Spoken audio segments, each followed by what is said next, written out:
everyone, welcome to my booktube channel. It's a lovely rainy day here in Mumbai and I love talking about books when it rains. I also love reading books when it rains. It's my favorite atmospheric setting. Well, as from the title you must have guessed that today I'm going to talk about my new favorite author, and drum rolls, it's Elena Ferrante. Elena Ferrante writes in Italian and her books are translated into English by Anne Goldstein. So shout out to Anne for translating these books and making them accessible to us non-Italian speakers. Now I have already read 5 books by this author and that's why I call her my new favorite author. I know the year has not ended yet, but I'm pretty sure that she is my new favorite author of this year. Elena Ferrante is known for her Neapolitan Quartet, which is a series of 4 books set in Naples in Italy. It follows the lives of 2 friends, Elena and Lila, from childhood up to their senior age. So the books are divided into 4 parts and each book talks about a different stage in their lives. The writing is amazing. I love the writing. In fact, I think why I call Elena my favorite author is because of her writing style. From the very first page, it pulls you in. The writing is atmospheric. It is suspenseful. It does not fall short anywhere. Like, the story keeps moving naturally and every new page adds new flavor to the book, new twist to the book, and each book ends, I can't say on a cliffhanger, but on an interesting plot point where you feel like, okay fine, I have to read the next book to know what is happening. Now this is overall about how she writes, and I think if you start reading her books you will enjoy it. You might have to take some time to get through her writing style because sometimes she's non-linear, as in it goes back from past to present at times, but once you get a hang of it, it's a cakewalk. It's not at all difficult because it's a simply written book with lots of good metaphors and overall a very good writing style. Now let's talk about the first book that I read of Elena Ferrante, and that is My Brilliant Friend, which is the first book in this quartet. I love this book. As I said, it follows the lives of Lila and Elena.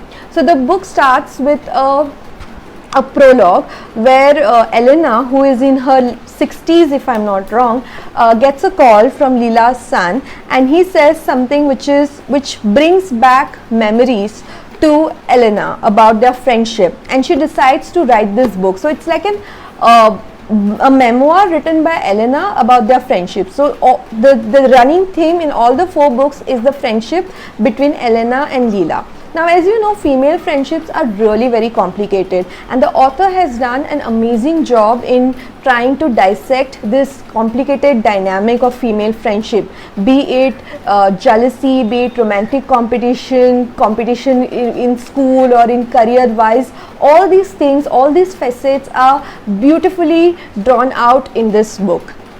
So the first book essentially follows the early childhood of both Elena and Lila, how their friendship develops, and another important character, I can't call it a character, but I can say an important facet in this book is the neighborhood. It is almost like a character, how the neighborhood evolves, because it's a very rugged, rough kind of neighborhood in Naples in Italy in the 1950s, 1960s, and in this rough neighborhood, these 2 young girls, they grew up, and in this neighborhood, one of them is fortunate enough to get good education and maybe make her way out of the neighborhood, but another one is stuck in the dynamics of the neighborhood, the politics of the neighborhood, and that influences her life. So first book is about that. There's a motley mix of characters also. There are a lot of Elena and Lila's friends, which are the author has made a very good attempt to flesh them out as well, and you will like all the characters. So the first book, basically you will get acquainted with all the characters, you will get acquainted with the complicated dynamic that Lila and Elena share. Well, I must say, when I read this first book, I felt nostalgic for the female friendships that I had while I was growing up.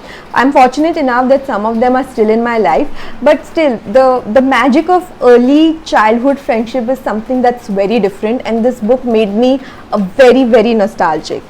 Now the second book story of a new name is when they are in their 20s and how their lives evolve. So Elena gets good education, whereas Leela decides to stay back and get married, and there are some issues with her marriage. And while Elena tries to make her way through college, she goes out of the neighborhood to get a degree. So this book is about their 20s and their struggles in the 20s. In the third book, you see that Elena has left the neighborhood altogether. She has got a degree, and Leela is struggling with her own life. She takes certain decisions in her life that comes back to haunt her, but she faces them with brevity, and Elena kind of helps her to, you know, make her life in certain ways. I don't want to give you much details about this book because, as I told you, there are certain important plot points which I think the author wants you to read this book and to understand. So I don't want to give any spoilers, just read it.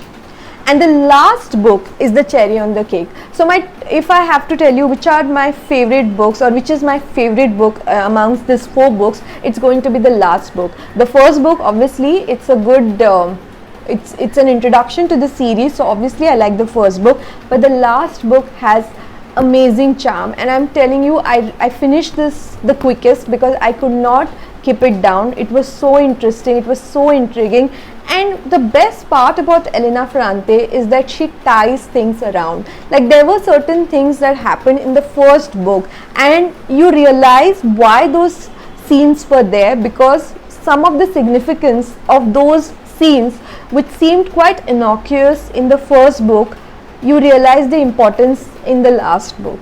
So I love the last book. It is deep in meaning, it is sad, it will haunt you, but at the same time you don't want the series to get over. But I think the ending was nice. Ending was something that, you know, this series could not have ended in any other way. So I think the ending was perfect. So this is my love for the series. I really loved it.